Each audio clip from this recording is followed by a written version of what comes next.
first professional workshop, I guess. Today we're going to be talking about strengthening AAPI identities through and post COVID, kind of as we are after having moved through COVID, and as we move forward after COVID, we want to be able to be aware of our identities and how we can not just take them as a point of struggle, but also incorporating them as a point of strength in our lives. And so today we have Dr. Mengchun Chiang. Sorry. Dr. Meng is a Harvard-trained clinical psychologist. She currently works at Carnegie Mellon University in Pittsburgh, and she also does private practice, I believe.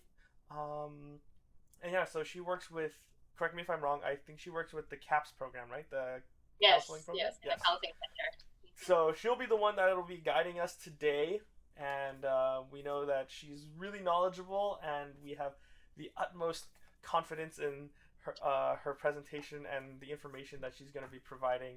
A couple of ground rules before we kind of go ahead and get started. Please don't unmute yourself during the presentation part. There will be a breakout section and a Q&A section towards the end where we will be able to kind of discuss what has been covered in the workshop and in the presentation. So please just be mindful of that. And in addition to that, this is just a quick disclaimer that this is a professional workshop, but it's not like a replacement for therapy, as with everything else that we do in this group, and as everything else that we run as the Asian Mental Health Collective.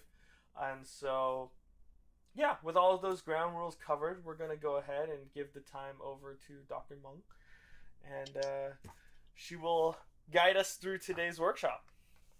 Yeah, thank you, Jad. And it's a great pleasure to be here. Today we're going to be talking about strengthening AAPI identities through and post COVID. I realize there's a typo here. This is actually for the AMHC collective, not connected. But like Jed was saying, it's a time for us to really thinking about our identities, and I have been really excited about a chance to meet all of you and to hear what you have to say. So we'll see how the next 75 minutes will go. You guys will have some time after the workshop to connect with each other. So that sounds like a really awesome program, and it really sounds like you're doing a wonderful thing with each other. So I would love to hear a little bit of your voice in the middle of the breakout room as well. Today I actually felt, in addition to being really excited about this, and this is the end of the month that we are celebrating the AAPI Heritage Month. There has been a lot of celebration going on. At the same time, so myself included, there's a lot of different things that we've been doing to celebrate for AAPI. But many of you might be aware of the recent incidents in Minnesota, different types of racism coming up. So I actually this week have been feeling quite sad and having a heavy heart thinking about the state of where we're all in now. So just wanting to put that there. If you're feeling some kind of uneasiness, some different heavy feelings, that's absolutely normal. Be kind to yourself. And so to start with this workshop, I would open with a little opening exercise for us to feel grounded.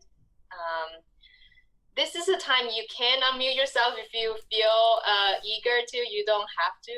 I will guide you through it. So if you can just take a moment and sit comfortably, or stand, or whatever position that you're in. Be conscious of how your body feels in this moment. We're gonna do 3 deep breaths, and we're gonna inhale clarity through our nose and exhale tension and frustration through our mouth. And we're gonna do it slowly together. So inhale, clarity, and exhale, whatever tension and frustration you may have. One more, inhale, And exhale. And last one on your own pace. Inhale.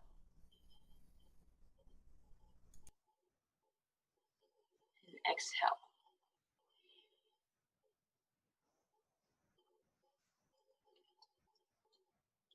And I'm going to invite you to just come back to the room, and let me give you a little bit of the overview of the plan for our time together.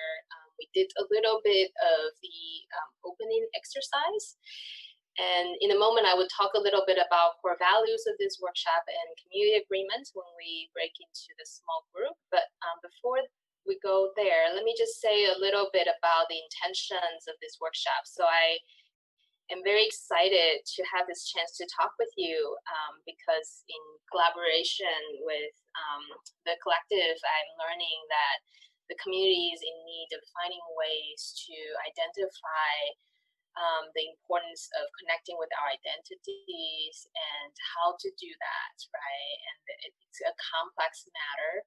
So the purpose of this workshop is really to, I would give you some background so you would understand why perhaps that's relevant to what we're talking about today.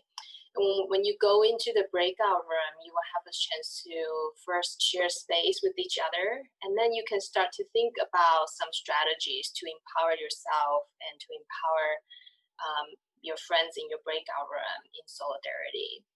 And then you will have a chance to share those strategies in the bigger group so we can all use and rely on each other's wisdom. And then I will share most likely what I would tell you about strategies of self-care and ongoing allyship would be probably very similar to what you will come up with on your own. And lastly, I would have some resources for you and we'll do some exercise in between. In talking about some of the history and some of the context to set us up for the breakout room discussion, there may be some topic that is heavier. And so with that, I want to start with the core value of this workshop, and so as to prep you for some of those discussions. So the values includes values of intersectionality, fluidity, in between, gradation. We value context and history, which I'm gonna talk about heavily. History helps us really see the underlying power dynamic that may not be readily available to us. We value equality and equity. They're similar but not the same, and how to think about that as AAPI, as Asian American or Asian groups. We value the ethics of care in contrast to perhaps ethics of comparison, something like that, right? Care is most important. Values of differences, that includes different voices, different identities, different presences. Values of ancestry. It's quite important as we're thinking about connecting with our identity, holistic well-being, and interconnectedness. So even though we're individual person, we're always connected with each other in our history, in our ancestry, and in our community. So this leads to our values of solidarity, community, collaboration, and dialogue. With the values, I want to talk a little bit about community agreement, as I said, because of some of these topics can be quite heavy.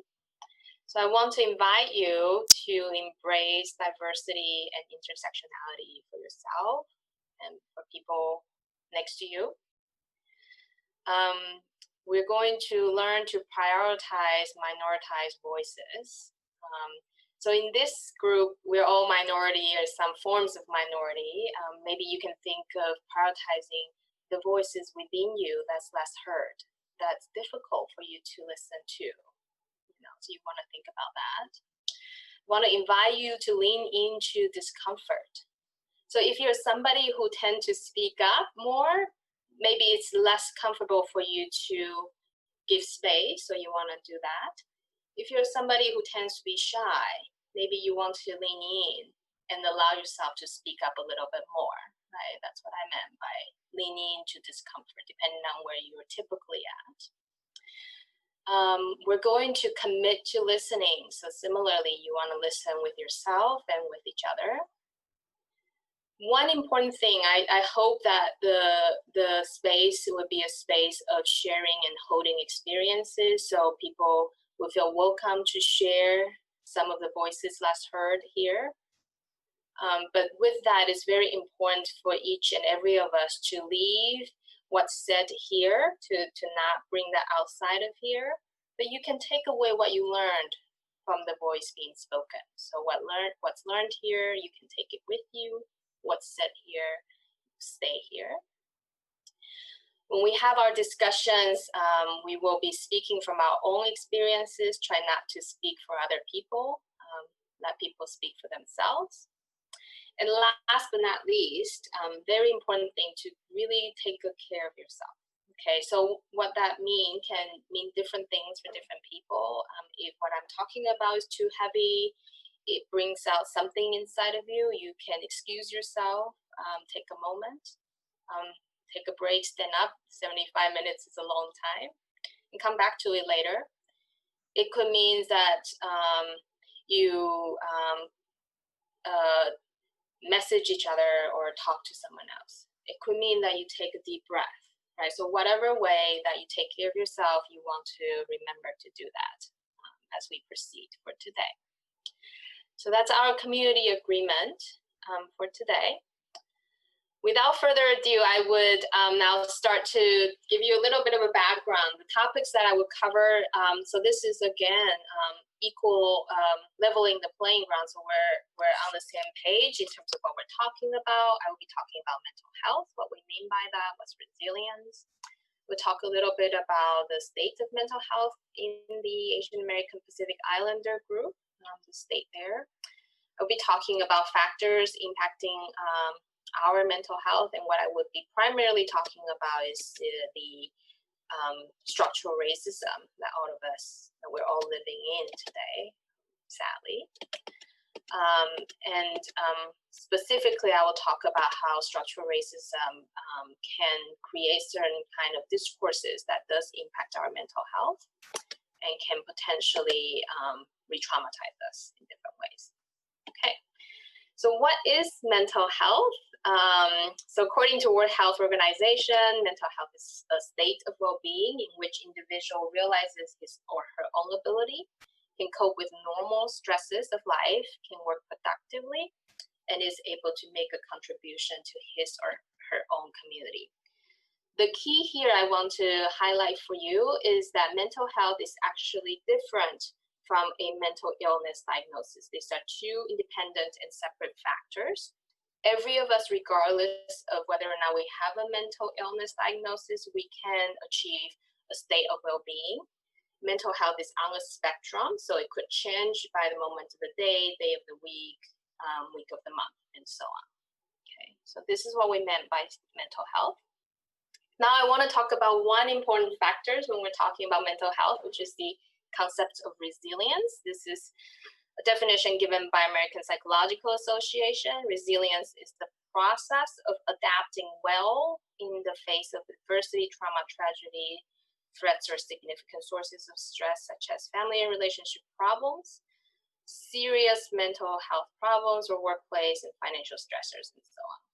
So when we're talking about resilience, we're talking about our ability to bounce back from difficult experiences. So right now we have a good example. COVID-19 impacts a variety of different factors, our family, ourselves, our emotional well-being, finance, and so on, right? That's an example of stressor.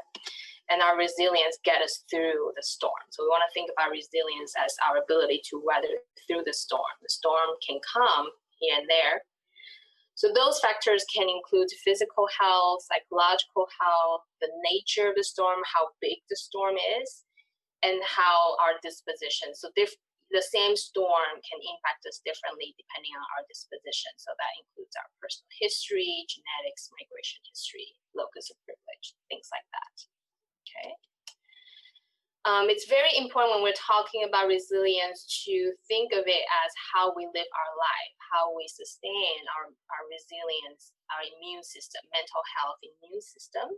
So that could include exercise, sleep, whether or not we're able to have fun, the kinds of social connectiveness we have, whether or not we're going to have food, have hope and faith, finding ways to connect with meaning and purposes, our relationship with ourselves, whether that's more compassionate or more critical, right?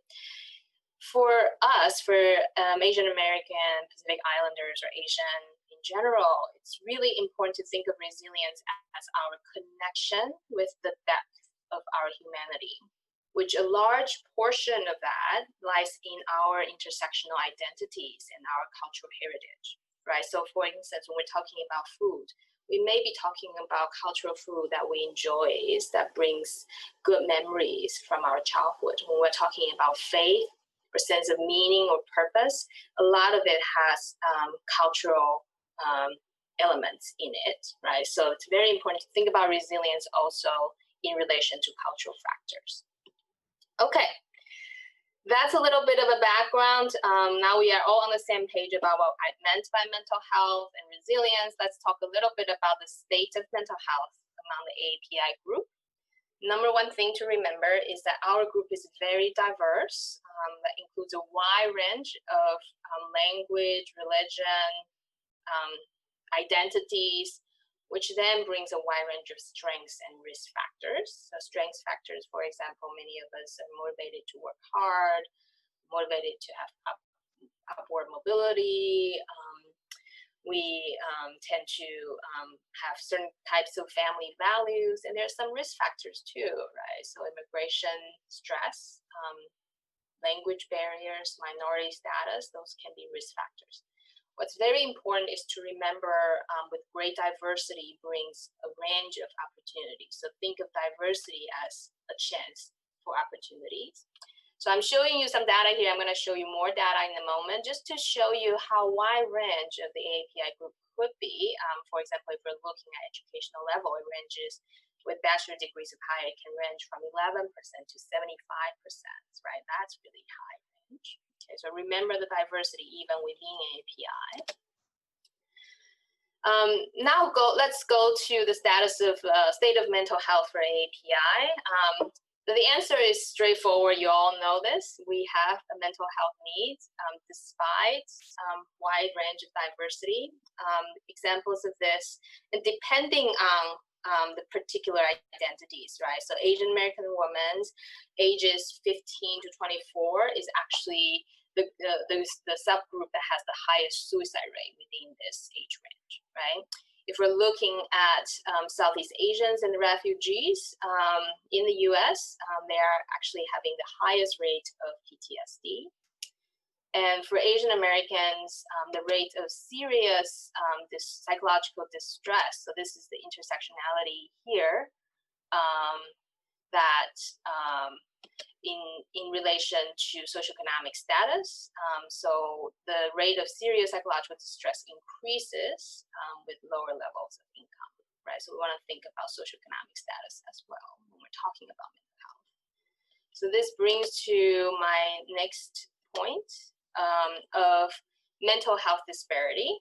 So in addition to the fact that there is a need to think about mental health, mental well-being, we need to think about mental health disparity among AAPI.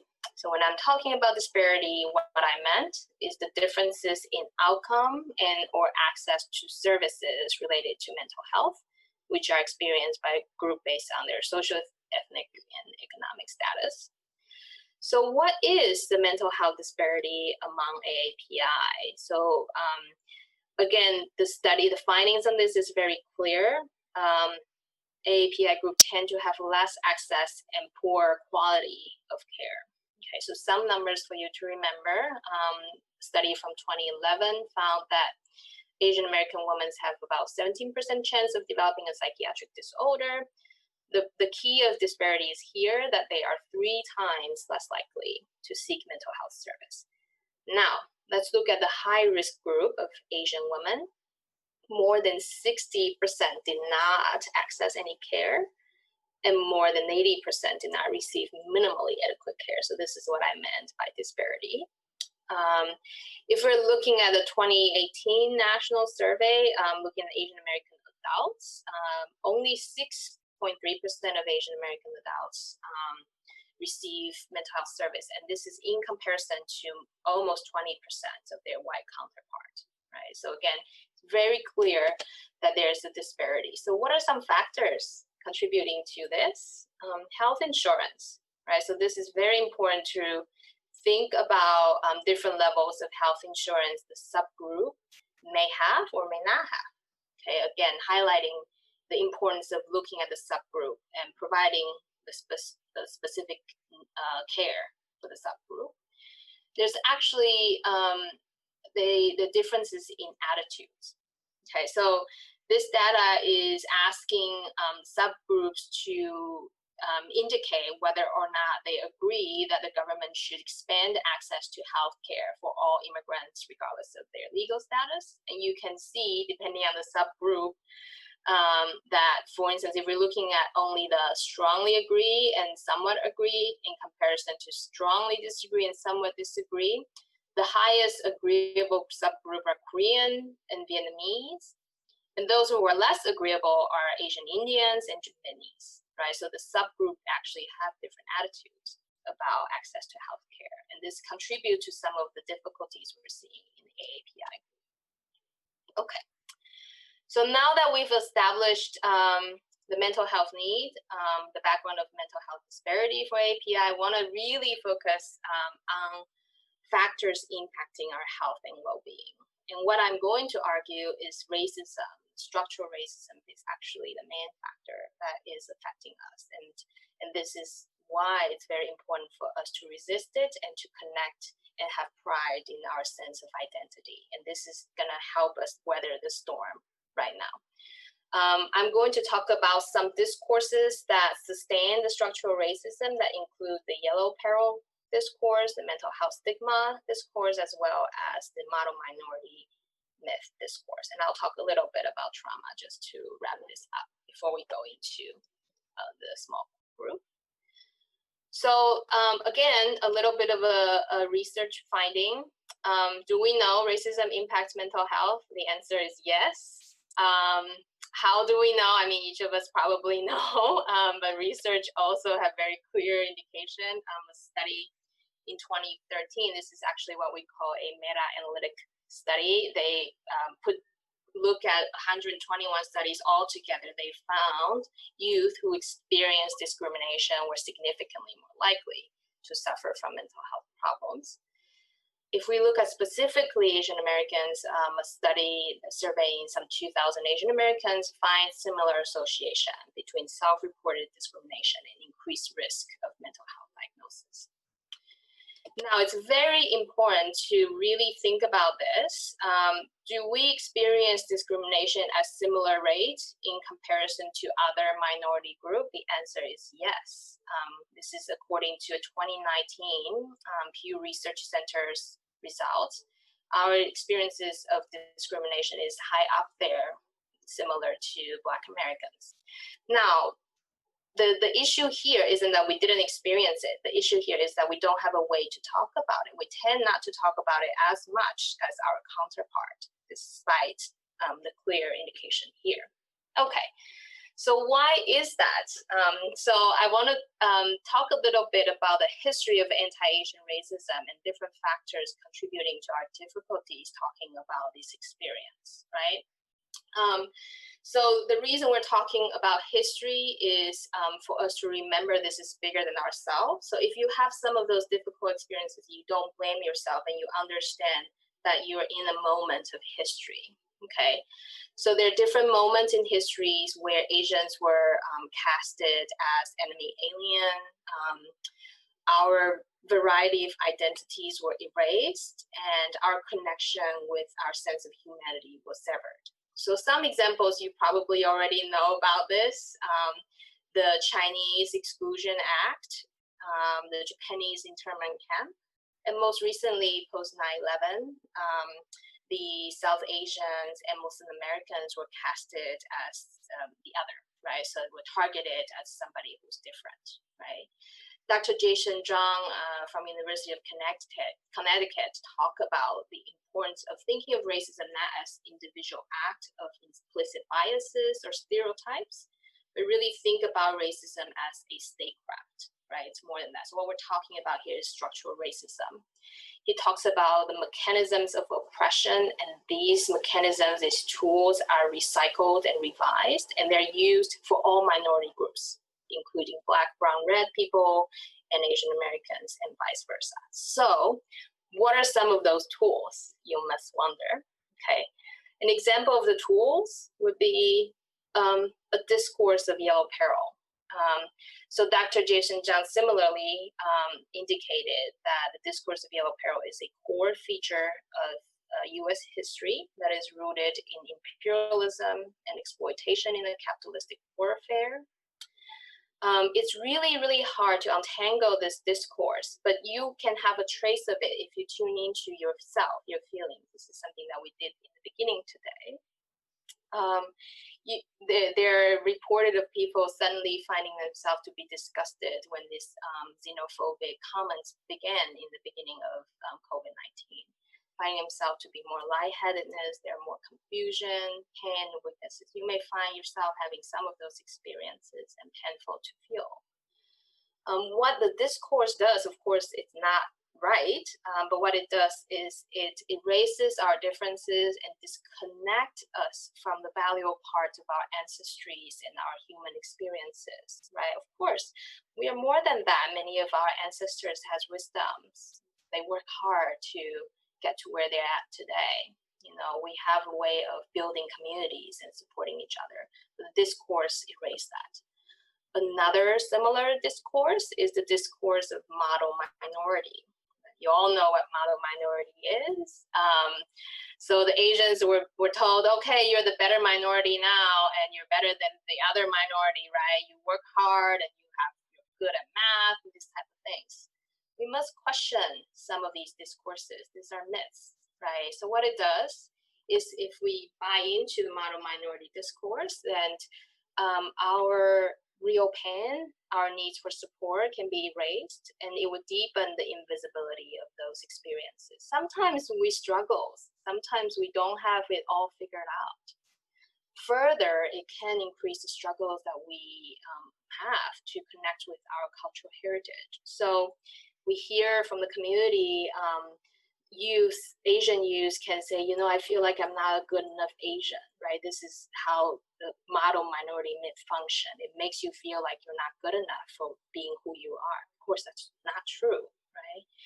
And then with that, then the youth can find themselves disconnecting from their cultural origin. And, you know, usually our cultural identity brings us a sense of belonging, and then they feel further isolated and separated from those cultural pride, right? And the third thing is related to the discourse of mental health stigma. So model minority myth actually exacerbates the mental health stigma among AAPIs. So this is just a little number for you to see. You might find it's astounding. The research from 2013, Asian children with ADHDs were 50% less likely to be accurately diagnosed, even when they are presenting with more risk factors and more symptoms. So this is model minority myth at work, right? The doctor says Asians don't have problems. They have no, even if they have symptoms, they don't need to be diagnosed. We don't need to give them the support they need, right? And then they're being missed in so many ways. So I'm gonna talk about the discourse of mental health stigma. This one is pervasive. It's not only applicable to AAPI group, but this is harder for our AAPI youth because this is one big factor that contributes to AAPI youth accessing mental health services.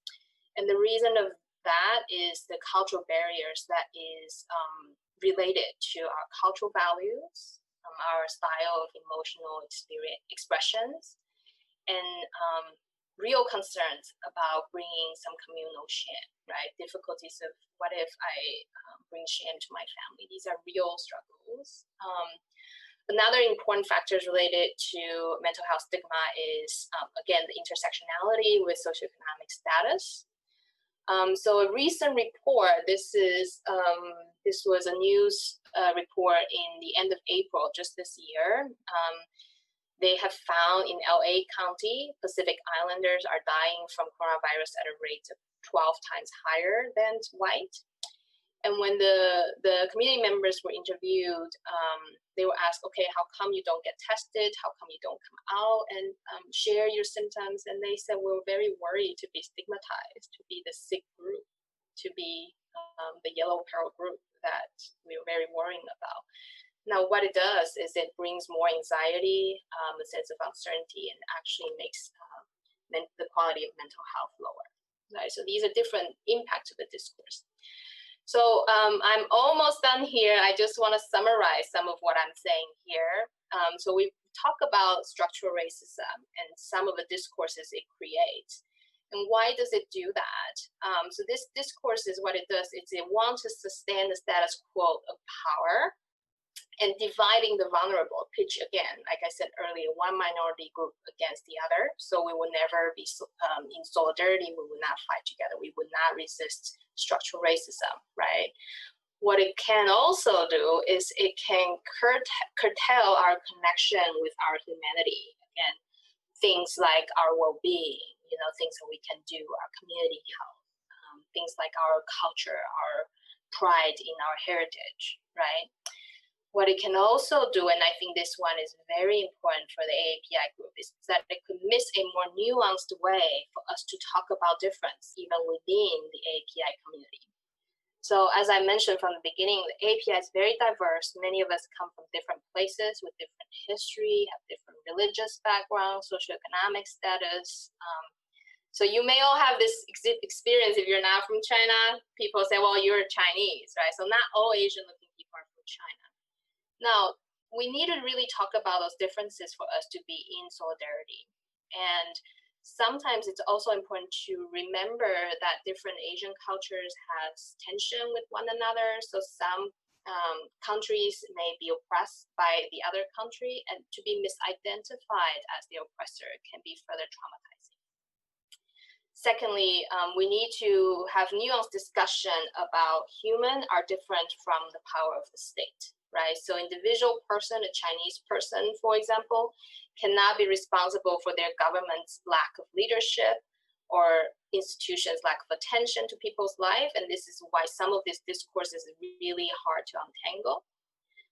Lastly, it's important, while many of us are in support of equality and equity, there is a small group of Asian Americans who are right-wing advocates, and they do not support some of these values that we're talking about today. Now, it's very important to remember there are a small group of people.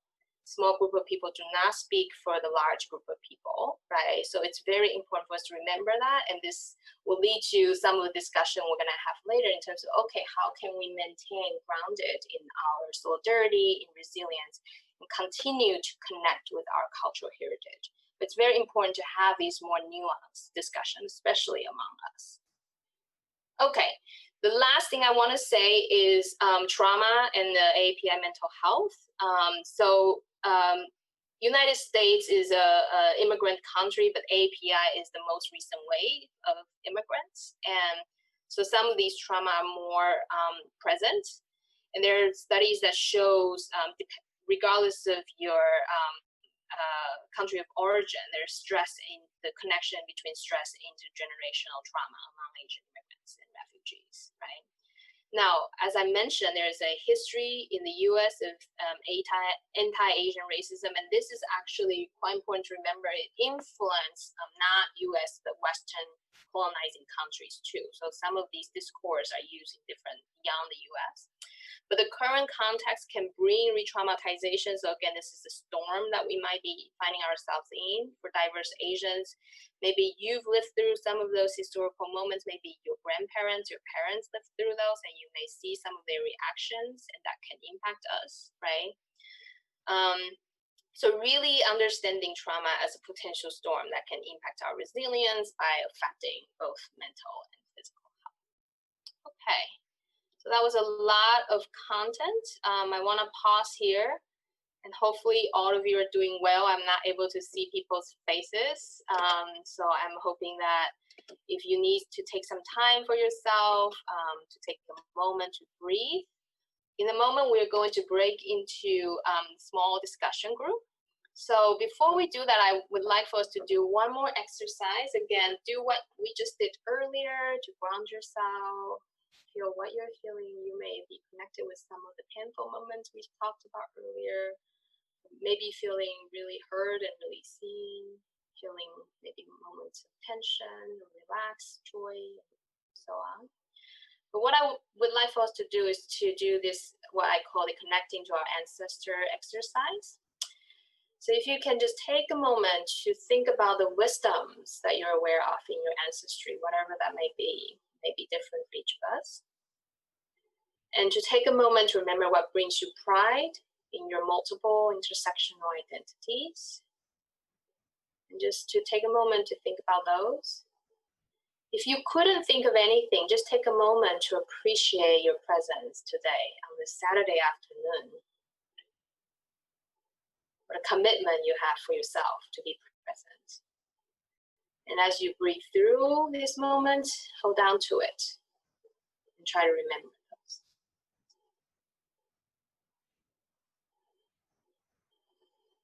I'm remembering, for example, my mom's teaching of hard work and perseverance and caring for myself and my feelings.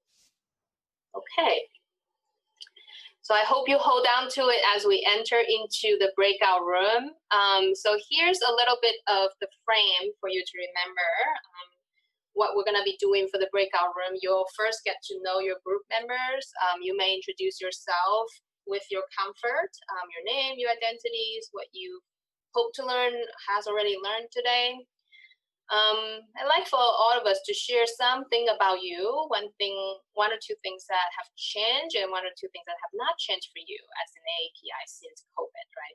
We're thinking about weathering the storm, what's happening for you. Then maybe in the last 10 to 15 minutes of this breakout room to discuss strategies you may have toward resilience. So that could include practice of self-care you'd like to challenge yourself to do. It can be very simple. It could be drinking more water every day. Okay, it doesn't have to be something grandiose. Okay, some small practice of self-care you'd like to challenge yourself to do. And what are some ways you would like to strengthen and nurture your relationship with your particular Asian heritage, and to talk with each other about that. When we come back to the big group, I would like to hear your strategies. What did you come up with? And that would help me frame the closing of this workshop. Any questions? What are any reflections before we go into the breakout group?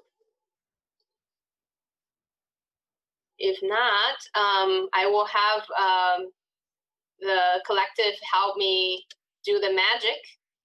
So I think maybe all of you had some ways to already have experience that you'll just be automatically bringing to a breakout group. All right. I think that should be everybody. So yeah, we can go ahead and do introductions. My name is Jed. I'm a therapist based in LA. I am Chinese American, specifically of Hong Kong descent, which is kind of important at this moment in time. And yeah. Sorry, my dog is. Want to be in the live stream? Yeah, dog wants to participate in this discussion. So yeah, that's a quick thing about me. As far as things during COVID, I think for me a lot of things haven't changed because I live in a very Asian specific, or not Asian specific. I live in a very Asian majority population where I'm at, like demographically, and so I mean the majority of things haven't changed, and I don't feel like, because just kind of based on my situation, I don't really feel like I've experienced a lot of discrimination or a lot of difficulty as a result of being Asian, and I realize that that's a very I guess I'm in the minority, even though I'm part of the majority of the population here. Being that the experience has been different for me in that I haven't experienced a whole lot of there hasn't been a whole lot of negative backlash for me. So, yeah. All right, I guess I'll go. I'm Kevin. I live also in LA County, downtown LA. I consider myself, I guess, Taiwanese, Chinese. I don't know. My mom's probably from, I don't know, considered Taiwanese, but she's from Fujian, China. And then my dad is considered in Chinese like Waisenen, or like he's from Shanghai, or my what do they call it? My ancestral hometown is Suzhou. Mm-hmm. So, but I just, like, to me it's a political issue, so I don't really care. Like, I call myself both. So that's my background. In terms of, let's see, what changed and not changed. Well, we'll start off with, I think there have been some minor like backlash from COVID.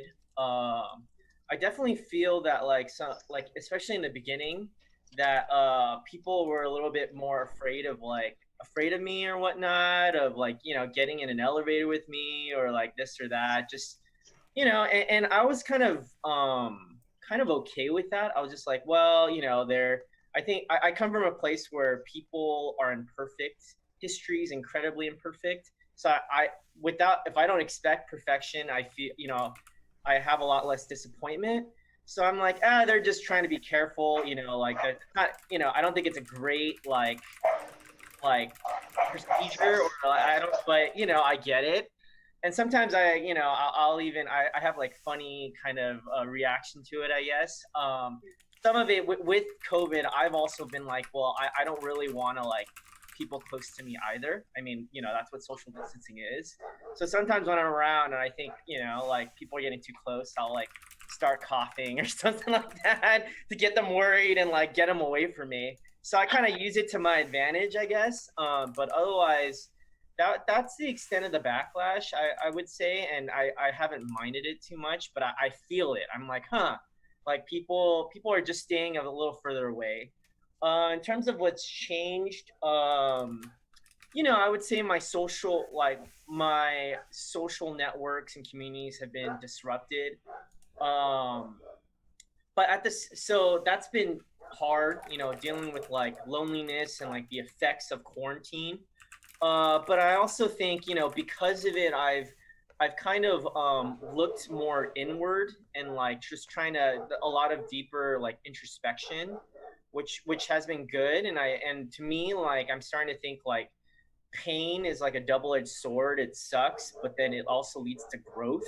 So I don't think it's like a bad thing. So yeah, I've been feeling various levels of discomfort, but I would say, I'm growing from all of it. So I think I'll stop there for now.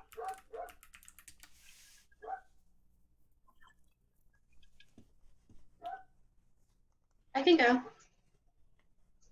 Hi, I'm Jacqueline. I actually also live in LA, Los Angeles. Like, my family and I have experienced it, but we've mostly stayed inside, especially since my sister had COVID. And like, she had everything. Like, she had the symptoms, she couldn't breathe.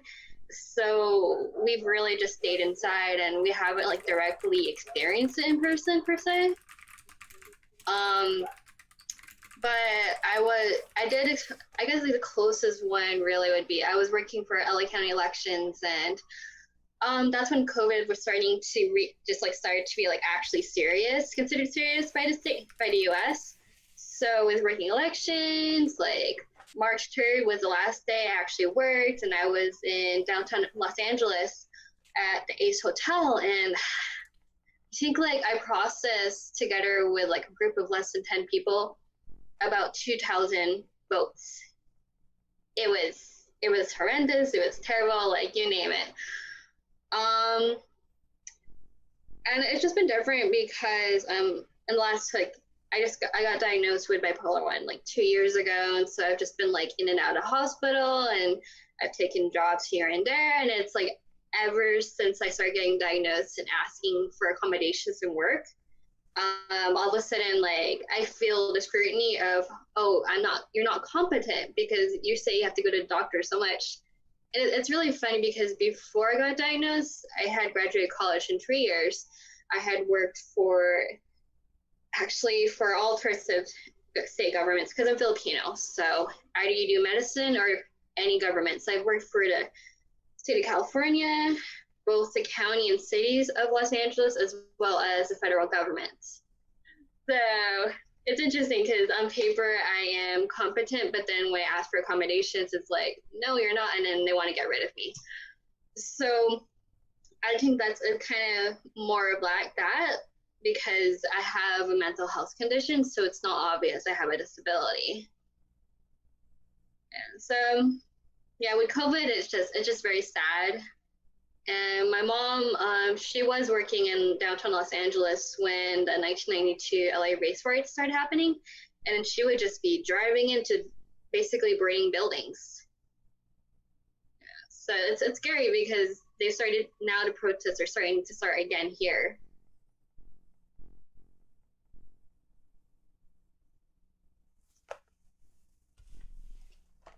Thank you for sharing. And thank you. It's really nice to meet all of you. So you all know me. I was talking for half an hour there. You have listened to me long enough. I am a Taiwanese native, and I'm a psychologist now. You already know that. What do I want to say? Since COVID, what changed for me? It's quite interesting. I have found myself to have a higher level of mood swings, actually.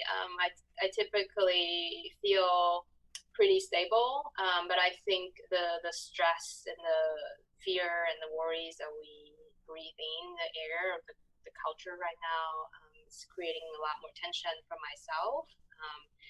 I have most of my work via Zoom, so it's a lot of screen time, and I find myself to be more exhausted, even though I'm arguably doing less work in some, if we count hours or something like that. So that feels an interesting change for myself to observe.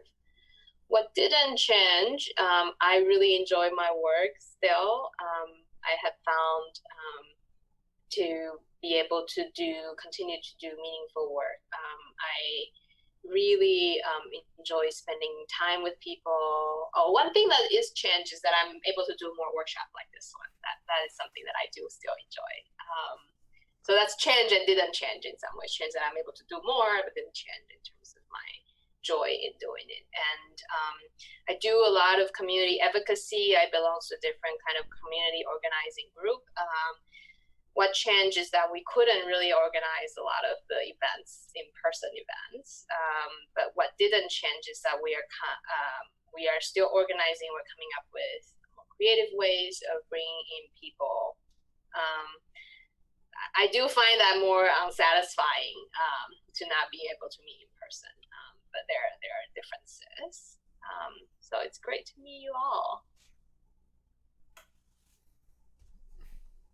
And we have Deepen. I don't know if that's your name. Did I say it right? Yeah. Sorry, I didn't know when to go, so I just kind of waited. Yeah, you guys can call me Deep if that's easier too. So yeah, I'm Deep. I'm from Gurnee, Illinois. Originally, I was born in southern India, in the city of Hyderabad. Everyone knows New Delhi, so if you don't know Hyderabad, that's totally fine. And I was born in 94. I immigrated to the US around 2001. So around like the months before 9/11 happened, I went to Austin, Texas. My brother was born there. And then Gurnee, Illinois, since 2002, I was raised there. So I kind of grew up in the South Asian community, like a lot of brown communities. So the first community we connected with was, it's kind of weird. Like in India, we have like states that are based on your language. So the state I was from, we spoke Telugu. That was kind of our regional language. A lot of white people still think Hindi is the language and Telugu is a dialect. That's not even close, but just wanted to put that out there. So basically, I kind of grew up in that community, and I was kind of sheltered from a lot of anti-Asian racism through the protection of the community. And because with model minority myth, South Asian Indians among other East Asian identities, are very economically privileged because of the immigration system selecting for higher income families in the first place. I was kind of shielded from that, and a lot of opportunity was provided. So for example, like my Black or brown peers, where something as swimming, the local swim club, was not normalized. For the South Asian community, that was like a fast track. So even if you immigrated here, you would have access to that resource within a generation instead of waiting 3 or 4. With COVID and stuff, what was kind of interesting is I kind of grew up with anti-brown sentiment against myself, like because of 9/11 stuff. But with COVID and with medical racism, it really shifts to, if it's domestic, medical racism has been shifting to East Asian identities, but if it's international, medical racism just goes to any developing country. So if you're from anywhere that's a developing nation, you're like, ooh, you're from there, that place has TB. So for example, with India, we're associated with cases of malaria, tuberculosis, and other communicable diseases in that area. So what's been really interesting is kind of like how myself and friends have had conversations on like how we kind of like like step in and step out based on the current time period, on like which one of us is going to be the next target kind of thing. And it's kind of also helped me realize like my introduction to activism. So I kind of joined in college. I was the pre-med, just neuroscience major. Like I just wanted to do like health science. I knew nothing about activism. My Black and brown peers, many of them coming from New York at my college in Lawrence University in central Wisconsin, they educated me on a lot of the systemic racism. Because of their labor, I kind of got involved. And then for your question on resilience, I'll be honest, first, since high school, I was kind of like a mental health train wreck. Kind of had like depression, OCD, bipolar, and anxiety kind of just take over. We don't have language for that in South Asia, unfortunately. We did spiritually, but it was kind of like a weird intersection of like faith, culture, and language, and food. I don't know how to explain that properly. So we don't have a word for depression, but we do have a word for the consequences of depression, if that makes sense. So what happened in the last few years was that once I got involved in a lot of Asian organizations through social media, for me, resilience includes community building. So like being spaces like this, learning about all y'all's stories, that helps. But on a personal level, mental health counseling, there's no substitute. You could go to your temple, you could go to your friend circles, but having a counselor, those 5 years in college transformed how I physically take care of myself and how I view the world as well. But yeah, hopefully that helps. Yeah, thank you. Thank you. I think this is time for us to transition to talk about, this is kind of what we were talking about here as we introduce ourselves, to talk about how we want to recommit to self-care, ways in which we take care of ourselves. And I'm hearing from you, Deep, you want to commit to the care that you deserve, right? You want to commit to building community, right? And you want to really remember that. And how we can continue to foster our relationship with our identity. So maybe continue to go to the temple if that's the spiritual practices that brings you joy and connection, being with the community. So I'm curious, what about the rest of you? How would you like to, what are some strategies you have for self-care and building resilience and connecting with your different identities?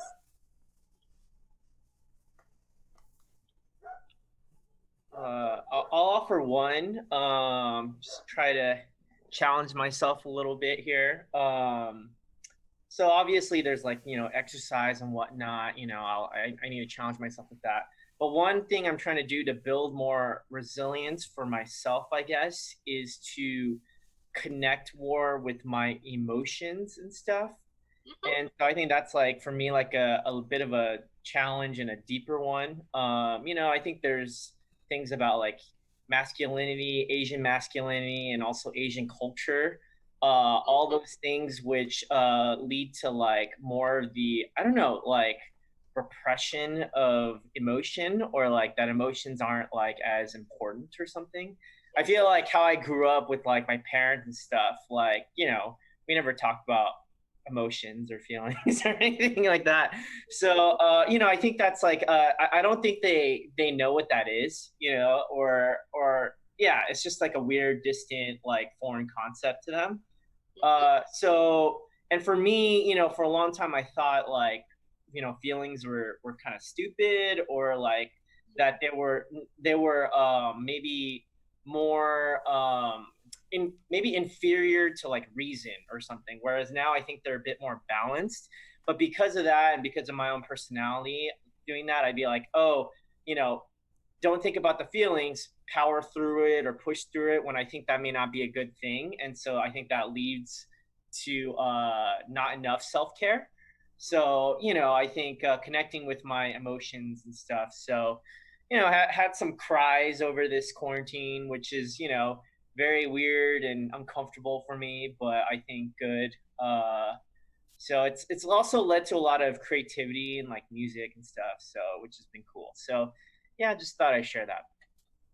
Thank you. That's so important, to connect with your feelings. And it's hard to do because some of them are really powerful.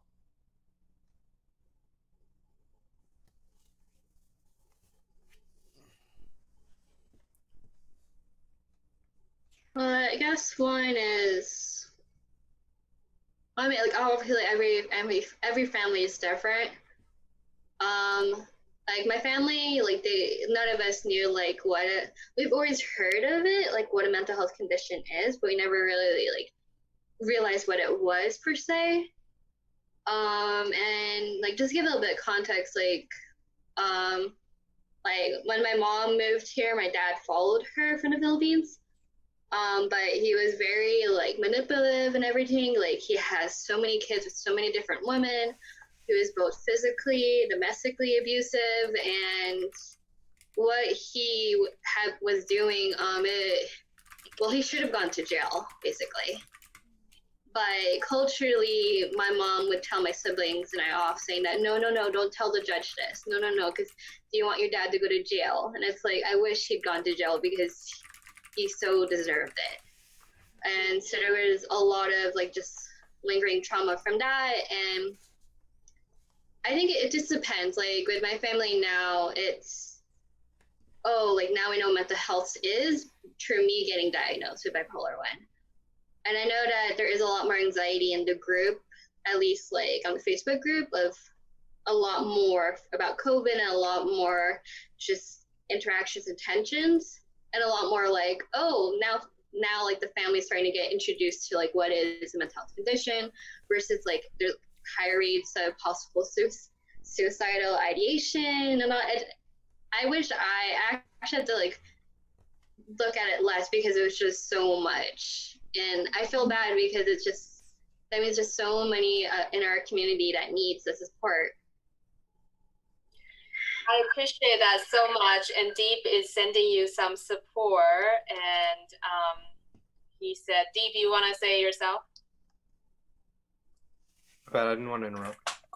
No, I was just saying, sorry you went through that. Like, I have the same father situation at home with domestic violence. So there's like, I think 18 conversations I can specifically remember where I talked to my mom, like, he should be in jail for like half the things he did, let alone like you should just divorce him. But because we're financially dependent on him, we can't do that, at least not for the current moment. So she's like, you and your brother just be economically sufficient and financially independent, then we can start talking about those bigger things. Thank you. What you were saying, Jacqueline, about giving yourself grace to not connect sometimes makes me think about something that I want to challenge myself. I have find myself to be on social media way too much, and it's not good for me, right? It doesn't give me any joy anymore. There's really no news update. I mean, how many same news can I read each day, right? And so sometimes we may expose ourselves to news that doesn't add value to our life, or maybe some of the painful, complex situations with family situations. And it's okay to give yourself grace to have some distance from some of that, right? And we can, so again, self-care is different for everybody depending on your situation, depending on your cultural value and context, right? And so really thinking about different ways that you want to challenge yourself to do that. with family, it's hard. It's hard to separate yourself from them, right? Even if they sometimes do terrible things, right? So that is a challenge, but that may be a good challenge for you to really honor your need and take good care of yourself. So I appreciate that so much.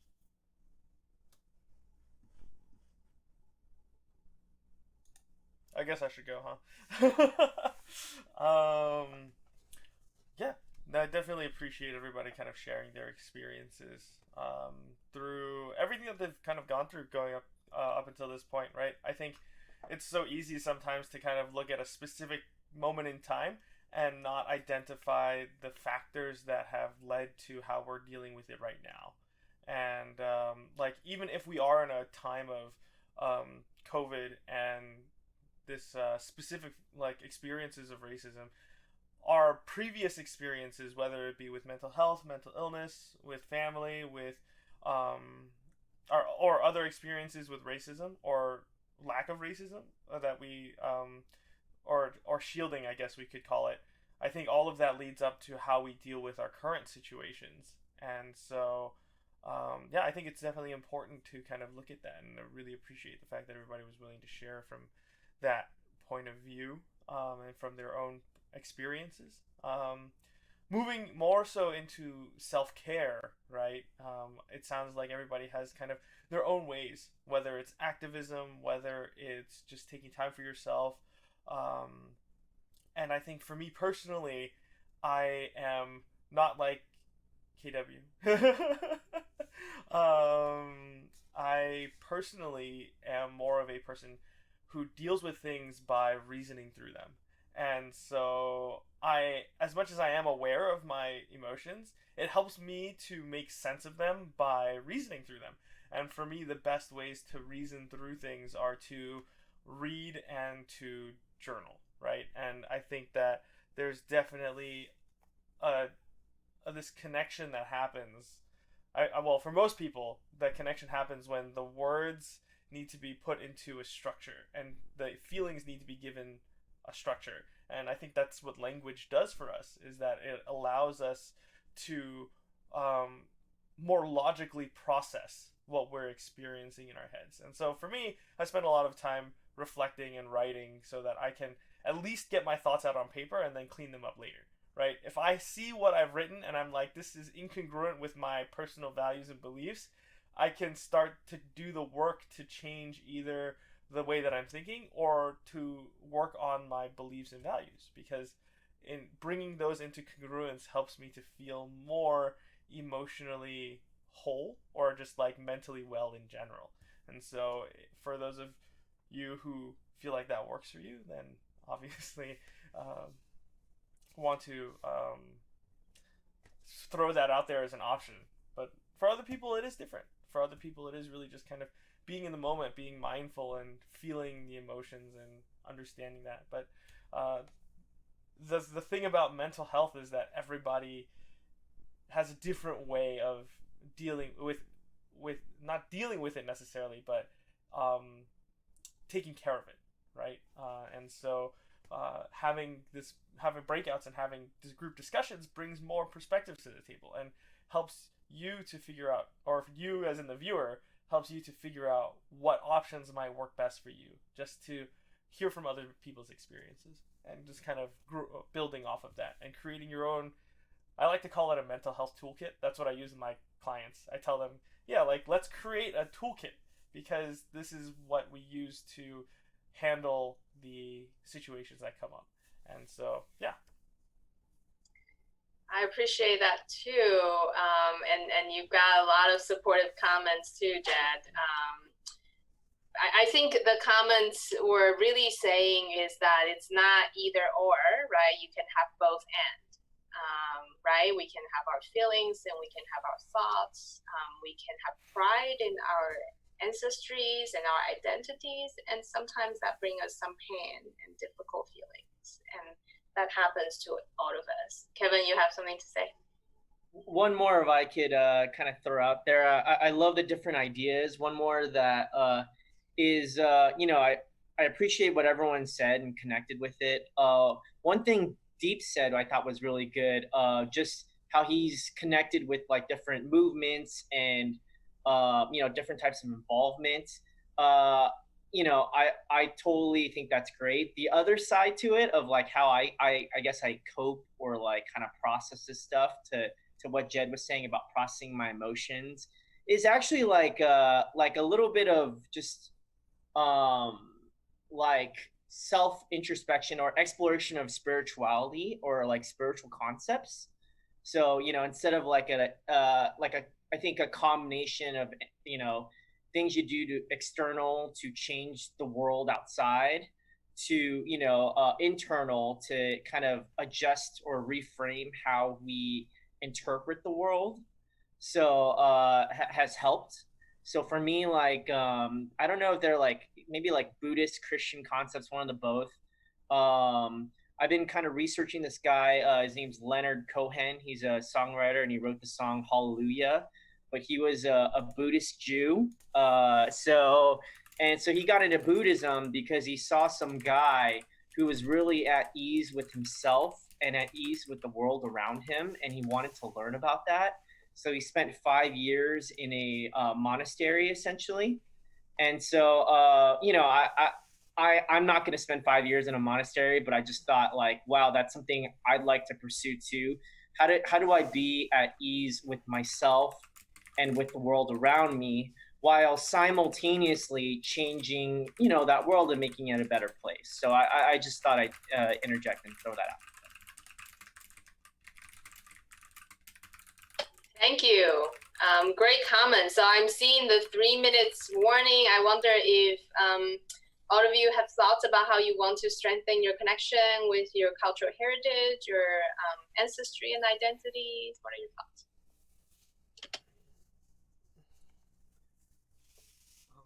I think one thing that helps me is whatever activity we engage in, we have to be like holistic, kind of like what was mentioned earlier with kind of the yin and yang metaphor. So for example, like cooking is how I connect with my culture. I can't speak my native language. I just know like conversational phrases and greetings. So even when I go back to India, like a lot of us who go back as immigrants and back and forth, we have that imposter / foreigner syndrome. Like too Asian for this space, but too white for another space. So one thing I do with cooking is first I just want to like learn how to cook, like basic stuff. Then I wanted to kind of learn like the cultural ethics behind it, like where does this dish come from? What's the deeper story? And then I wanted to kind of reclaim a lot of things. So that's when like you can start combating positive and negative stereotypes. So for example, people say like curry gives you bowel movement problems and all that kind of stuff, like because it's like that. But the truth being is that there's a rich history of South Asian Ayurvedic medicine that utilizes both medicine and food as one and the same. It doesn't make that distinction where you utilize a lot of spices, herbs, and cultural techniques to help not just the GI tract, but other organ systems of your body. So like that collaboration and intersection has been helping me to not just reclaim kind of my identity, but also, this is going to be cheesy, from Avatar, when he goes in that state, and then it was like the first mainstream Asian kind of like depiction of connecting with your ancestors that white audiences were looking at. So that reminds me of like when I'm in the kitchen cooking myself, I could be completely alone. When I'm engaging with that internal conversation, it's like I'm connecting with my mom, my grandmother, and every other woman who was in the family doing that. Like my grandmother raised in a village, she could feed entire villages. And so the first restaurant came from the home and the village center, not some professional kitchen, like, I don't know, like Chipotle or whatever example. So for me, that kind of helps, not starting at the individual level and then ending up at the ancestral level. But hopefully that helps too. Yeah, and there's like one last thing. It depends on the situation with your family. But like my family is starting to be open to doing family therapy, just slowly.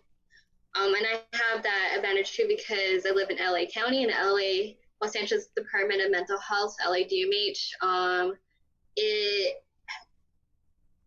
has reportedly like one of the best mental health that's government provided in the entire U.S. So I have that advantage, and there's just a lot to think about and talk about, but yeah, I just want to talk more about, I guess, the disability system, because right now I'm actually on Social Security and also on Medi-Cal, which basically covers me completely for any medical procedure. But I'm not having any income, so there's that. So I'm hearing from Deep, you want to connect by cooking and other cultural practices, and from you, Jacqueline, by connecting with your family more, maybe through the therapy and other types of support that can create more of a safe space. Wonderful ideas. I'll be quick on mine. I'm learning, I'm a student of history, so reading a little bit more about my history and background. And with the quarantine, having a lot more, like time twiddling my thumbs. So, I'm not going to bars or whatnot. So I'm learning Mandarin, learning my language. So. That is awesome. Thank you for sharing. I think people are coming back. Is that right, Jet? Yeah, people are coming back. So I guess I'll go last for our group and just kind of wrap up. There's a book that I wanted to recommend. I don't know where I put it, but where is it? It's somewhere. It's the title should be The Making of Asia America. Yep. And it's somewhere on my shelf, but I don't see it. But that's, I think,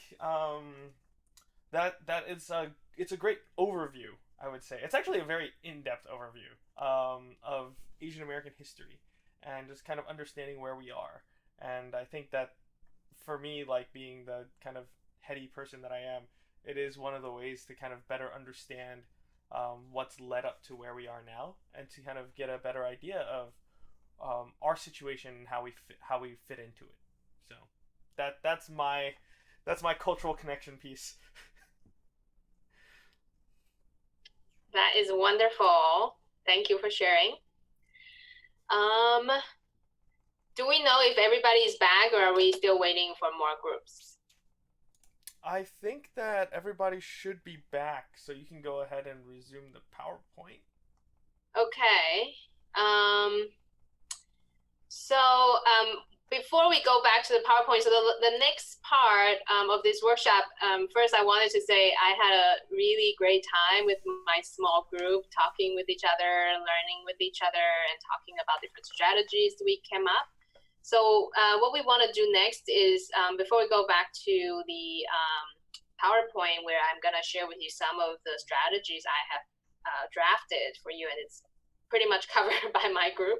I would like to hear from you. So maybe if you take a moment and remember what you talked about, two parts, strategies for self-care that you all came up with. What are you wanting to commit to through and post-COVID, and then strategies for connecting with your cultural heritage. If you can just unmute yourself and speak up.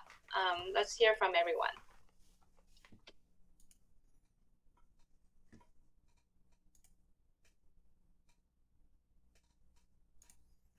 I think our group spoke a lot about the importance of community and being connected with other Asian identifying individuals, especially during this time where we might be feeling very isolated and alone.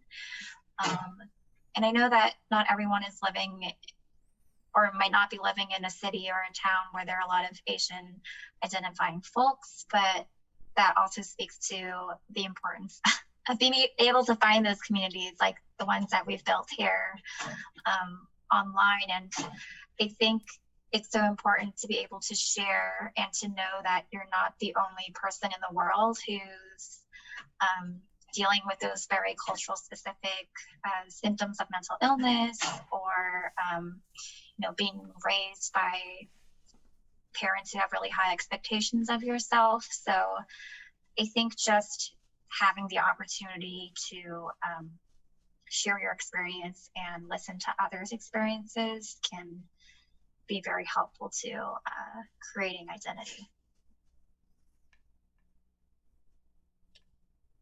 Thank you. Christian, Luna, you raised your hand. Go ahead. Sure. Yeah, so I think in our group, one of the things that was big was, at least in how I know it, just like radical acceptance, just especially we're in a pandemic situation, and there are times where you're just like, I'm not feeling it today, and just giving your space to be okay with that. I think that's definitely a big coping strategy. It's like, oh, if I want to just lay on the couch and watch Avatar all day, then you know what, that's what my body wants right now. So I think that was definitely a big, at least one of the, I think takeaways, at least from what I've heard, just being able to be okay with where you are in the present moment. Thank you. I'm thinking about some of the strategies my group came up with in terms of connecting with our identities. There's so many. You guys have really good ideas. There's through cooking, so cooking food that reminds us of home, reminds us of the wisdom of our moms and grandmothers and the communities before us. There's reading the history. I remember I think Kevin said that, remembering our own ancestral history, learning the language. I remember you say that. Finding spiritual connection that is consistent with our cultural values, continue to practice those. What about some other ideas that you remember from your group? It's actually interesting because maybe this is a common thing that I'll tie all this together, because my group also talked about cooking. There were several ideas of potentially doing a hot pot, a virtual hot pot. And then they're also talking about, taking recipes of our favorite food from our culture that we really like and trying it out. So yeah, I think the themes of cooking is very relevant for our culture and our community, of how much food represent love and also representing who we are. So just want to share that. Thank you. I want to give a moment, and for anyone else who wish to share, to have a minute to, if you're somebody who needs some courage, this is your chance.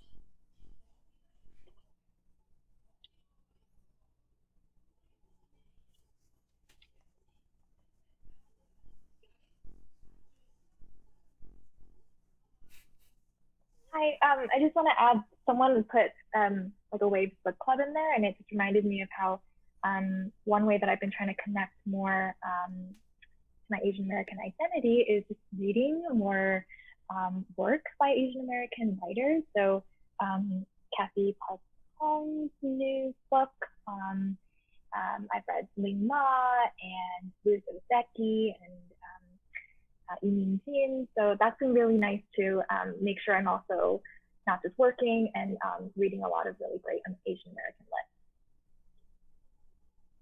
Thank you.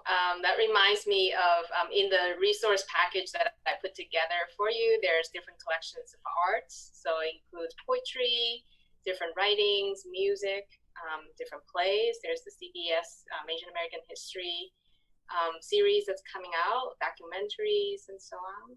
Thank you for sharing. I'll add to that. I'm exploring like music by different, I guess, Asians and Asian Americans. More specifically, there's a Netflix explained documentary of 20 minutes on K-pop. So I've been getting more into K-pop and how they're fusing different genres together, which is pretty cool. So yeah, so exploring that. Thank you. I have to check that out.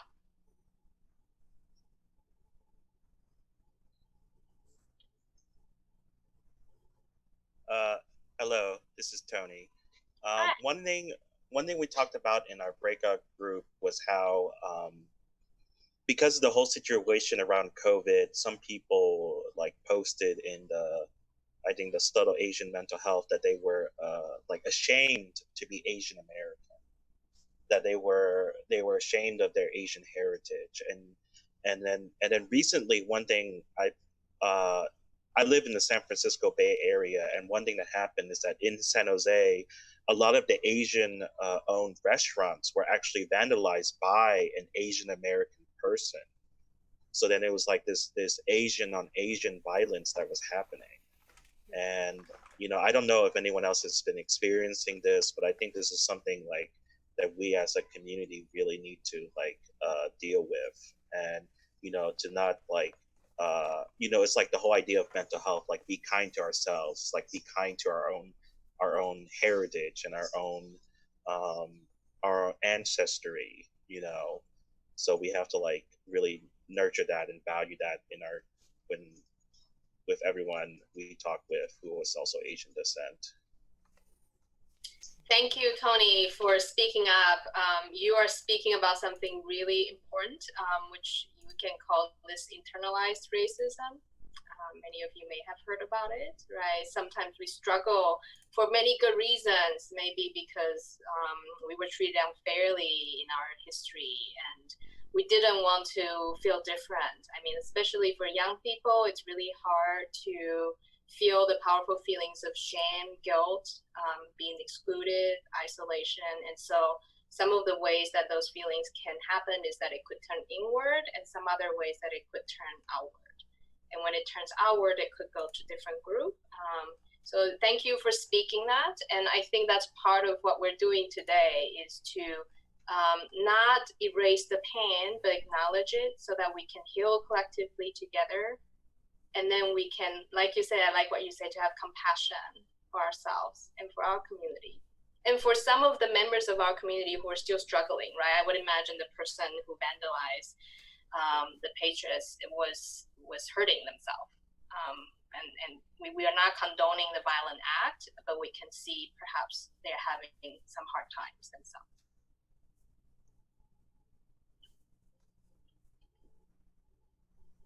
So I'm going to share with you the final set of my slides. We're running a little bit behind. I hope to still leave you some time to spend with each other. But my final set of the slides are going to be just wrapping things up, sharing with you some of the strategies that I have put together to help you strengthen your identity. So let me see what I can do. Oh, here we go. Great. Can you see this? Maintaining mental well-being for AAPI? Yes, thank you.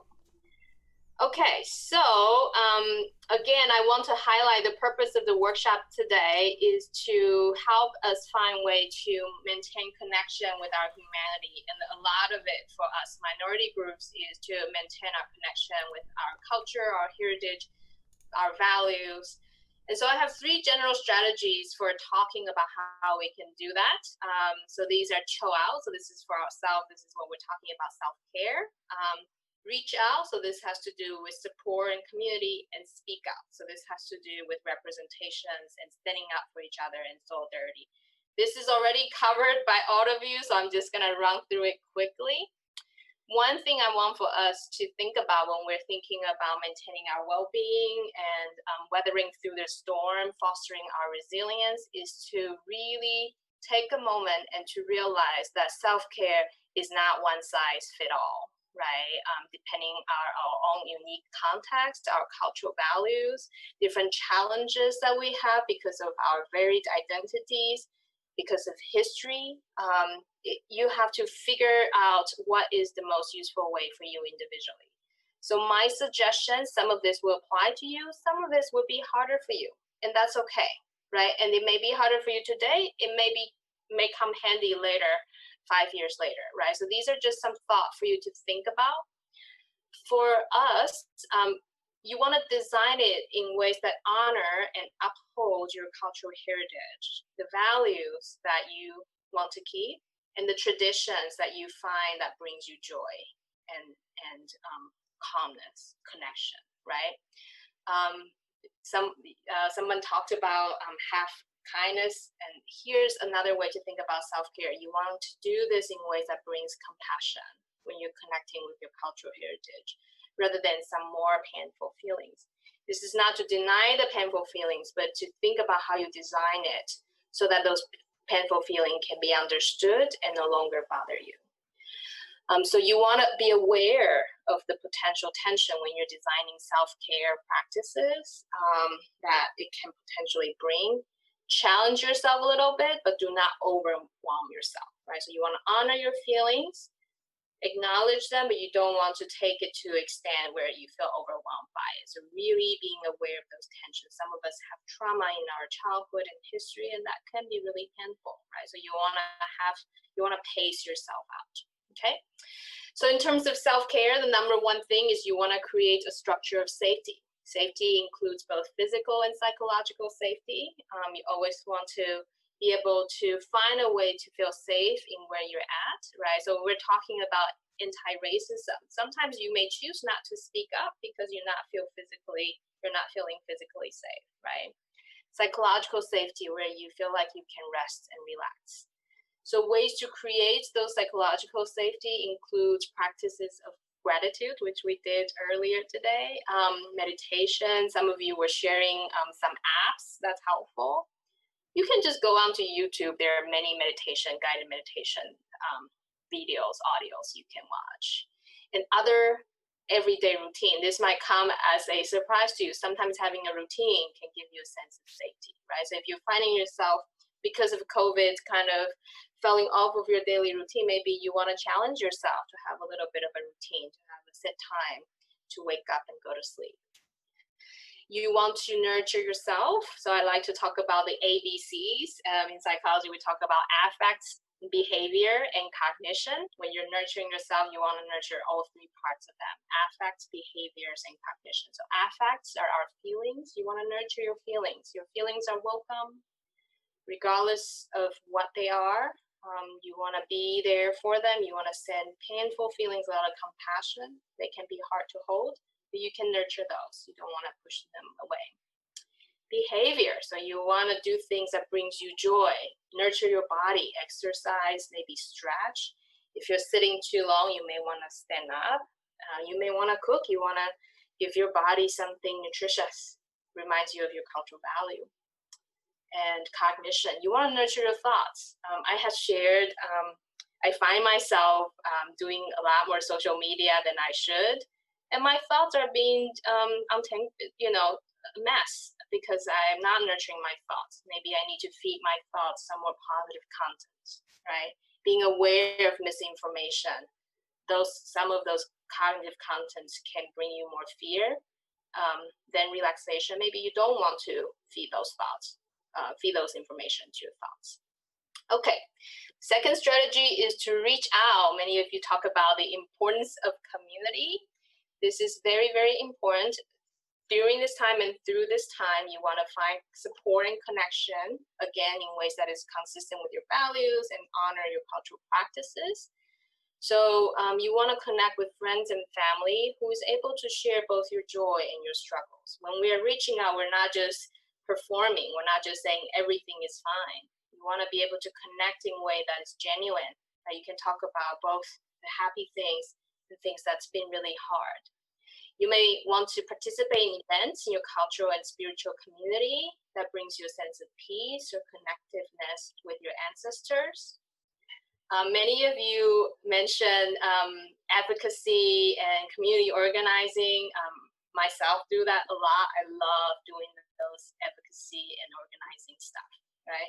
You want to be mindful though. You want to be not overwhelm yourself with too much of those.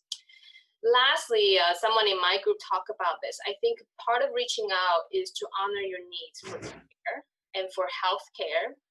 It's very important to resist what I was saying earlier, the hegemonic discourse that put us continue to disconnect from ourselves, right? Examples of self-stigmatization, internalized model minority myth, right? We want to resist those. We want to honor our needs for healthcare.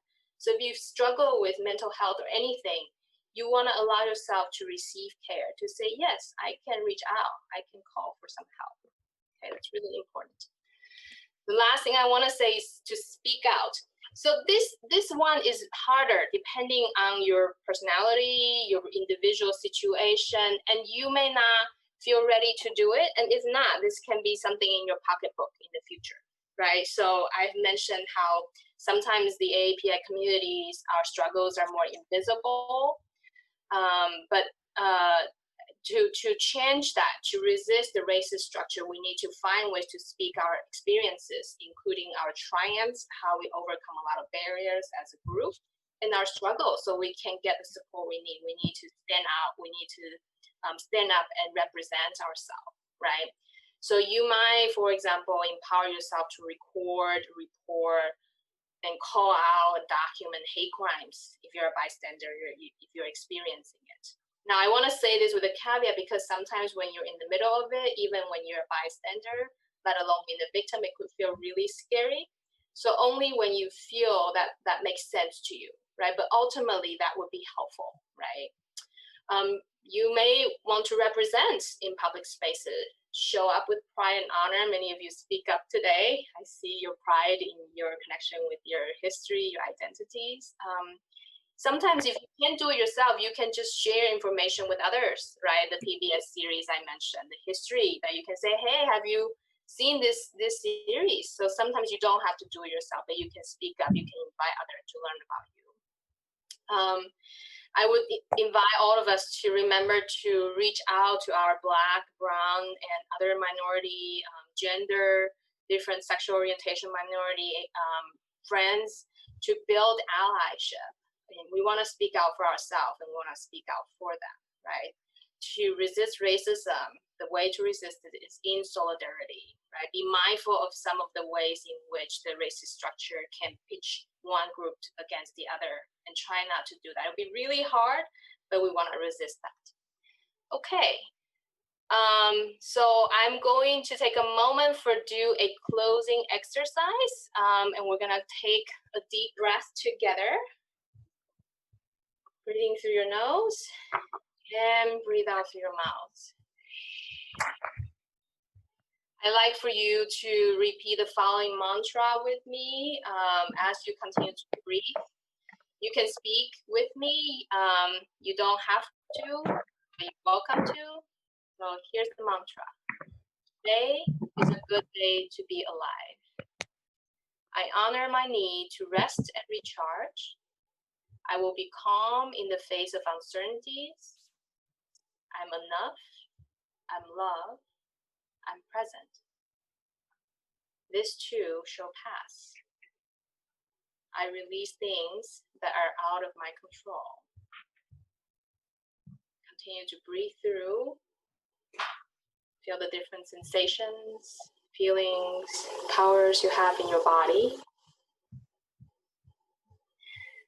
Just a last remark before we all come together, and I'll share, I'm happy to answer any questions, and I have some resources that maybe the organizers of the collective can share with you later. Just remember the discussion you had today. Remember what brings your pride and your ancestries and your identities, and your commitment to maintain self-care that you made today, and hold on to those. Okay, that's all I have. I'm gonna discontinue the slide so we can all see each other. If you're willing to show your face, you may, but you know, check your comfort. And if you have any questions, I'm happy to answer any feedback, any questions.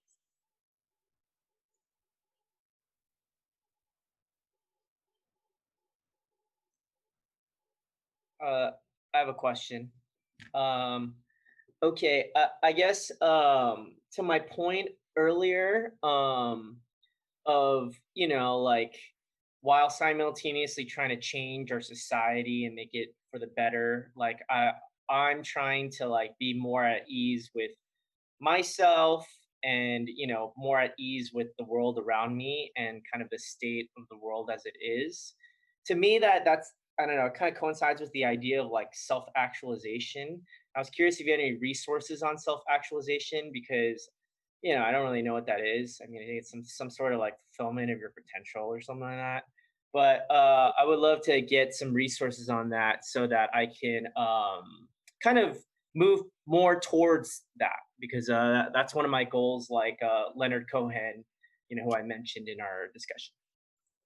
Yeah, for those of you who read some humanistic psychology, you might have heard the concept of self-actualization. This is proposed by Abraham Maslow and Carl Rogers, really talking about a way to learn about yourself and explore yourself.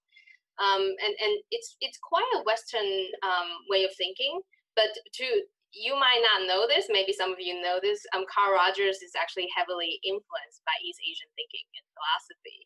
So the way that I would think about self-actualization is what you're saying, Kevin, finding a way to connect with your body, connect with your feelings, and finding a way to have thoughts with clarity. I mean, this is very similar to Buddhist practice when we talk about meditation, right? When you have a sense of knowing you're ever present in the moment and being clear, seeing the situation clear as it is, right? So another way I want to think about self-actualization is that it's not something that you achieve, it's something that you work on every day. You renew your commitment to take care of yourself every day, right? You renew your commitment to have access to your thoughts and feelings, despite sometimes that can be difficult every day.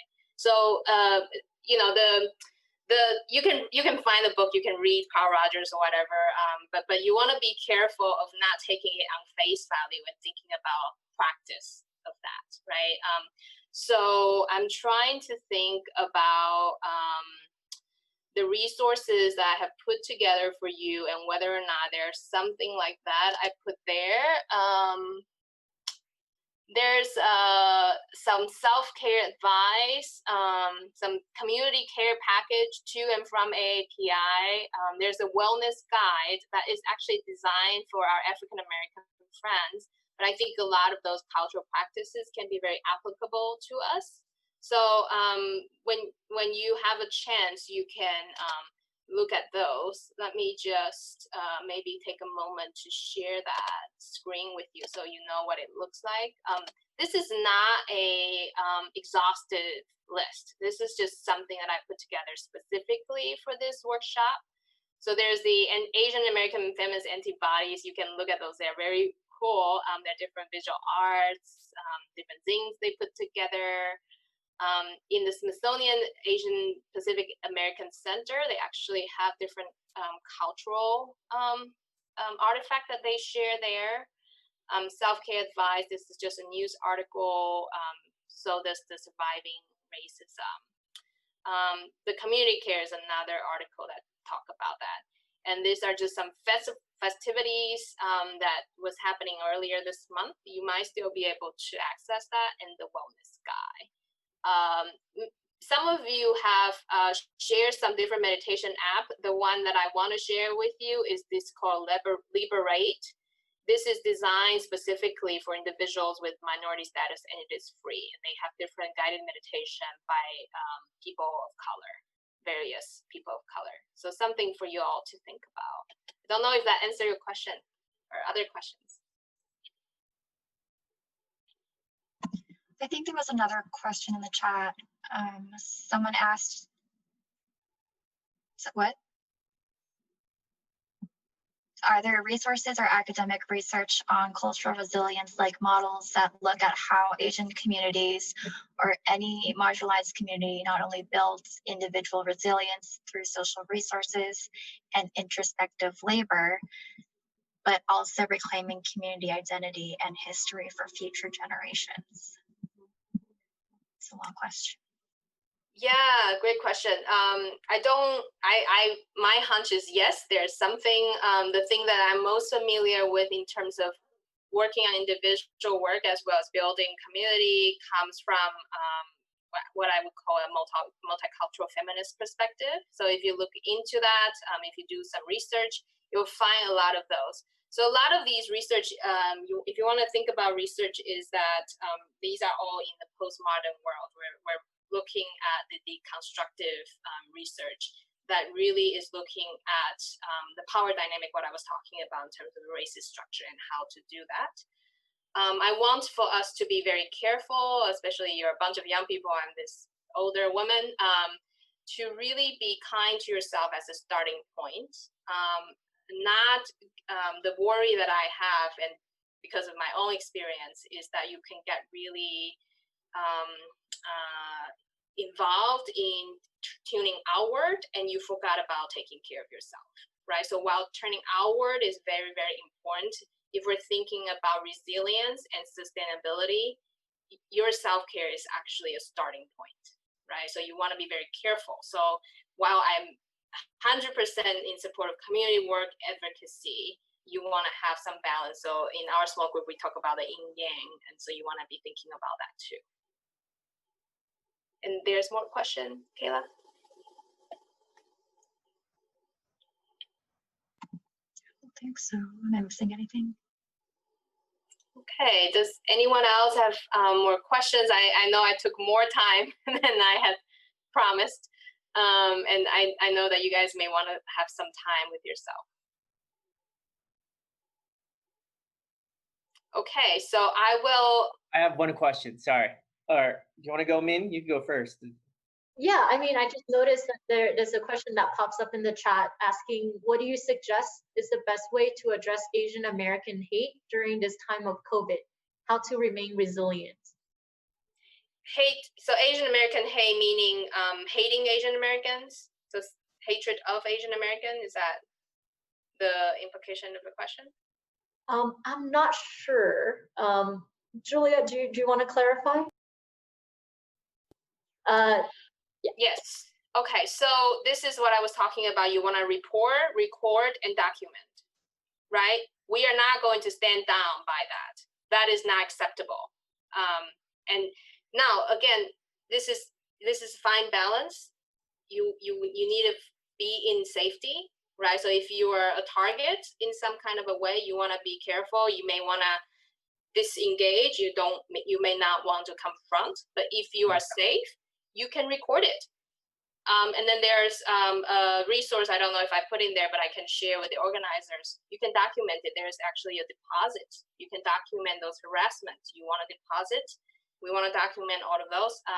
We want to foster change. So there needs to be legislative change. This is part of advocacy, but I'm saying it in balance because I don't want you to get too over there, but we need to vote. You got to vote. You got to file your census. You probably already did that. You want to do your census, right? So you want to represent, right? So what we are looking for is systematic change. We're not going to tolerate it, and we're going to resist. Now, if you're not safe, the number one thing, though, is to take care of yourself. Okay, so all of those comes later. Sometimes you don't feel safe enough to report or confront or record. That's okay. So do not blame yourself if you're not able to do it. But the idea is that we're not going to tolerate. That's just wrong. There's no excuse. I hope that answered your question.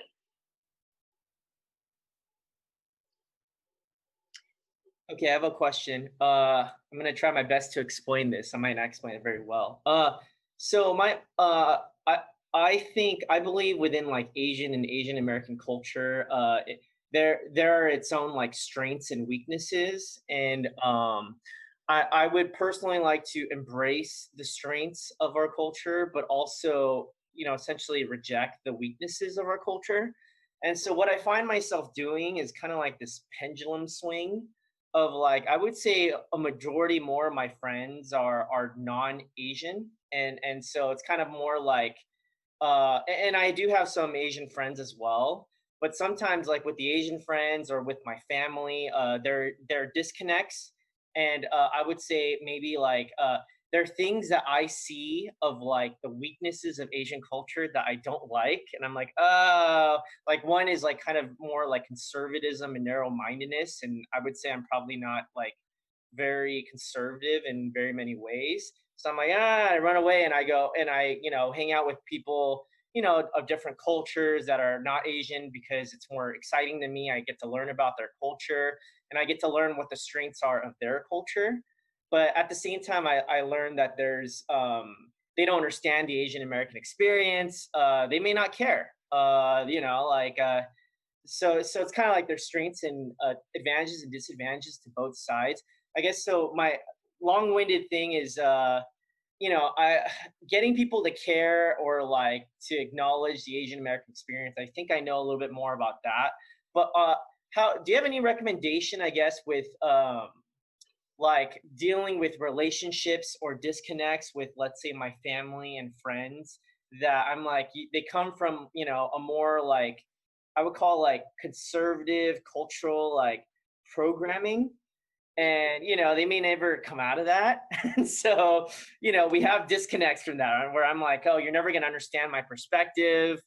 And I'm like, we have conflicts or disconnects because of those things. Hopefully it made myself decently coherent. Yeah, that's a great question. Many of us struggle similarly. How do we talk with people who we love, but we disagree on a maybe philosophical level and ideological level and different kinds of levels, right? How do we do that? So I would, in terms of the question of Asian American strengths and weaknesses, maybe one of the way to think about strengths and weaknesses is less so about black and white. So strength is always a strength and weakness is always a weakness, but think about context. So I'll give you an example. So you give an example of, okay, my family is more conservative, what to do. Maybe we can think about what are some good reasons that they want to be conservative. Maybe because of the history of their immigration for them to survive. Conservatism helped them survive, right? So what that does is that it gives us empathy toward understanding them, which then create the possibility of dialogue, right? So if we go at it like, that's wrong, go away. There's no dialogue. There's no solidarity. So one of the important things that you want to remember is that all of us are in this together and you want to build allies, not enemies, and how to do that, right? So that's the question. So, and the other thing, again, to stay away from black and white thinking is to understand it's okay for us to have different ideas. But maybe we can get to what's the intention behind it and where's our common ground. I mean, this is present here within the AAPI community. We all come from different places with very tricky geopolitical power relations. How do we get along, right? We're practicing that here, and you're all doing a wonderful job here. And so there's some ways in which you can learn to understand each other. Now, with some families, it could be tricky because there's power. They have power over you. They may have financial power over you. They do have some power as your parents, for example, right? So timing is important, right? So sometimes you may choose not to engage because you may extend your understanding. They may not extend their understanding. Then that power is imbalanced, right? So you may choose to take care of yourself and hold on and wait for a minute, right? So what I'm talking about is very general. But the specific situation really depends on context, really depends on who you are, who you are talking about, who your relationship to, their context, and the larger context, right? So you want to keep those different layers in mind. So this is a very general answer to a really good question. I would strongly encourage you, if you have some of those difficult experiences, if you have therapy, you can talk with your therapist about specific examples, have them help you and guide you. But this is a great question.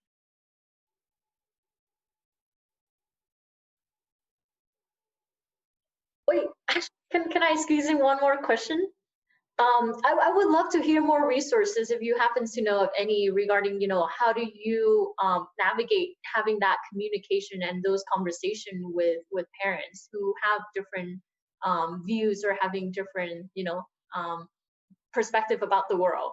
If you have any resources, if you don't, it's all good. I'm sorry for asking so many questions. No, it's a great question. I don't have anything on top of my head, but I can do some research. Maybe someone else, anyone else here have some research that's through crowdsourcing?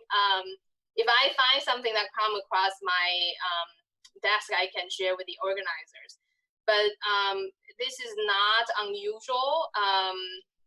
They are different. I'm sure there's some resources there. There's just nothing that's on top of my head because I didn't specifically prepare for this. But great question. I will look into that and share with you. It sounds like we should do.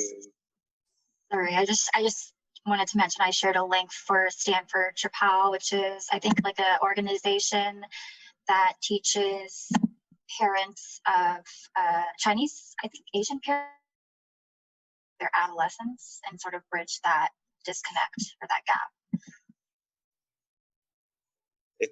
it sounds like we should have another workshop about this specific topic, about between the parent, the how to deal with, like, you know, your parents is you know, because there's a generational gap between me and my parents, and so I have to deal with that constantly, because, like, you know, because it's like, because of my financial situation, I have to live with them, and then, you know, it just brings up a lot of, like, interesting stressors and tension and stuff like that. It sounded like everybody is agreeing with this proposal. We're working on it. Thank you. We're working on it. Thank you. But one thing I will say is, for you to remember, just because you're having tension with your parents doesn't mean you're not honoring your cultural heritage and identities, right? Again, these are two separate factors, and they can coexist. And this is kind of the topic we're talking about today. And I guess I wanted to mention this, and this doesn't have to be covered in this, you know, if it's too broad or whatnot, and maybe it's in that next workshop or something. But it's this idea, like, I have this idea, two ideas. One is, you know, I think, you know, there's taboo topics with conservative parents, you know, that's one. Two is, I think they're, you know, probably a little bit stuck on, I would say, like, outdated models of life or strategies of life. I don't know how to say that exactly. I forgot my third one. Third one's really good. I don't know what you think about the thought. This thought I've been trying to figure out is, I think a lot of, you know, conflicts, you know, a lot of like the therapy I've gone through, it ties back to childhood and this and that, or, you know, whatnot, because of all the, I would call it, programming we've gone through. But my hypothesis is this: like, a lot of the conflicts are because parents were not able to fully adapt to the uniqueness of their kids. And so, you know, like, when I have kids, I want to commit to, like, being able to fully adapt to however the heck they turn out, because otherwise that leads to conflict. So those are my, like, running questions right now. It doesn't have to be answered here, but just throwing that out there. Curious your thoughts. With that, I would add one comment, and I think we need to wrap up, which is that sometimes our expectations for our parents are unrealistic. And that's actually really painful to acknowledge. And it's okay to grieve that. Okay, so you might feel grief because you're realizing that. And our parents are not gods. I wish they are. They can make everything happen for me. That would be great. But there's some limits that they also have. So I just wanted to put that there. Yeah. And with that, I think it's about time for us to wrap up. We definitely want to thank Dr. Chiang for being here with us today and taking us through this giving her presentation, and just leading us through this workshop and through the breakouts. I think there was a lot of really helpful information that was disseminated, and there were a lot of good conversations that were had. And we definitely appreciate you taking the time out of your day to present to us. And so I guess we're going to wrap up here. We have a few announcements just as part of the group, part of the Asian Mental Health Collective. The first being that next week we do have another professional workshops coming up. And next week the topic is going to be perfectionism and imposter syndrome. And that is going to be led by a LMFT. Her name is Sarah. I'm probably going to mess up her last name, but it's Stanzai? She's Afghan American, and she has a practice out in Long Beach, California, and she focuses primarily on working with immigrant children who deal with perfectionism and imposter syndrome. And so she'll be presenting to us, and it'll be very similar to the format that we had today. Additionally, we want to make announcements about the group and the projects that we're working on, as we are wrapping up Asian Pacific Heritage Month, we announced our podcast yesterday. We launched a podcast yesterday, and that's just there's just 4 of us mental health professionals just talking about Asian issues and Asian mental health. And so if you would like to join us and tune into that, that's on our YouTube channel and also on anchor.fm/AsianMHC. And on top of that, we still have our ongoing listening sessions in our Facebook group.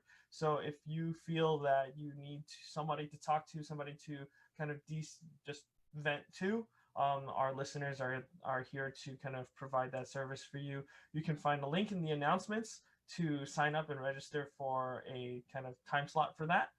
On top of that, I think, we also have our monthly Ask a Therapist, which is going to be on Monday at 7 p.m. Pacific time. And that will go for who knows how long, maybe like hour to 2 hours, depending on what kind of questions are there. And I think that just about wraps it up. If you would like to hang around and chat and ask questions, depending on Dr. Jiang's time, we can kind of do that. But this is where we're going to kind of formally end it. And we want to thank everybody for being here. Hopefully you had something that you could take away from this. And we hope that you will join us again next week for our next professional workshop. So thanks very much for tuning in. And we will see you all soon.